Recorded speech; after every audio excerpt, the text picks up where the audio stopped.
శ్రీమాత్రి నమ. అందరికి నమస్కారం అండి. ఈరోజు వీడియోలో మనకి 2026 సంవత్సరంలో ఆగస్టు నెలలో అంటే రక్షాబంధన్ రోజున రెండవ చంద్రగ్రహణం అయితే ఏర్పడబోతుంది. మనకి మొదటి చంద్రగ్రహణం వచ్చి మార్చి నెలలో అంటే మార్చి 3వ తేదీన అయితే ఏర్పడిందండి.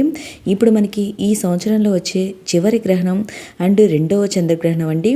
ఇది ఈ రోజున ఏర్పడబోతుంది. ఈ గ్రహణం యొక్క పట్టు విడుపు సమయాలేంటి అంటే ఈ గ్రహణం సూతకాలం వర్తిస్తుందా లేదా, అంటే ఈ గ్రహణం మన భారతదేశంలో కనిపిస్తుందా లేదా, ఇంకా ఏ ఏ ప్రాంతాల్లో కనిపిస్తుంది, గ్రహణ నియమాలు అనేది పాటించాలా వద్దా, గర్భిణీ స్త్రీలు గ్రహణ నియమాలు పాటించాలా అనే అన్ని విషయాలు కూడా ఈ వీడియోలో తెలియజేస్తండి. ఈ వీడియోని ఎక్కడ స్కిప్ చేయకుండా చివరి దాకా చూడండి, మీకు పూర్తి ఇన్ఫర్మేషన్ అయితే ఉంటుంది. మనకి 2026 సంవత్సరం మొదటి చంద్రగ్రహణం అనేది మార్చి 3వ తేదీన అయితే ఏర్పడింది. ఇప్పుడు మనకి రెండో చంద్రగ్రహణం అనేది 2026 సంవత్సరం ఆగస్టు 28వ తేదీ శుక్రవారం రోజునైతే ఏర్పడబోతుంది. ఈ రోజే రక్షాబంధన్ అండి, అంటే రాఖీ పౌర్ణిమ. భారత కాలమాన ప్రకారం గ్రహణం యొక్క పట్టు విడుపు సమయాలు వచ్చి 2026 సంవత్సరం ఆగస్టు 28వ తేదీ శుక్రవారము ఉదయం 8:04 ప్రారంభమయ్యి ఉదయం 12:31 వరకు అయితే గ్రహణం అయితే ఉంటుందండి.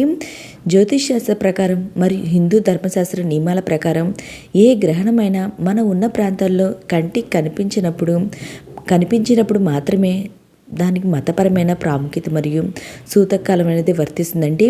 అయితే మనకి సూతకాలం ఉందా లేదా అనేది అంటే మన భారత కాలమాన ప్రకారం ఈ చంద్రగ్రహణం అంటే ఆగస్టు 28వ తేదీ శుక్రవారం రోజున ఏర్పడే ఈ చంద్రగ్రహణం ఉదయం వేళలో ఏర్పడుతుందండి.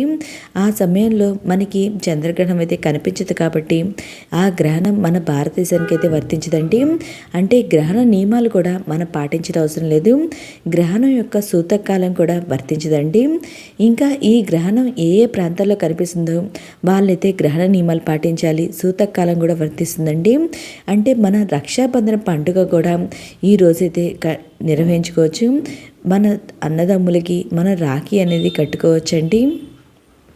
అయితే ఈ గ్రహణం ఏ ప్రాంతాల్లో కనిపిస్తుందంటే ఉత్తర మరియు దక్షిణ అమెరికా, పశ్చిమ ఐరోపా మరియు ఆఫ్రికాలోని కొన్ని ప్రాంతాల్లో ఈ గ్రహణం అయితే కనిపిస్తుందండి.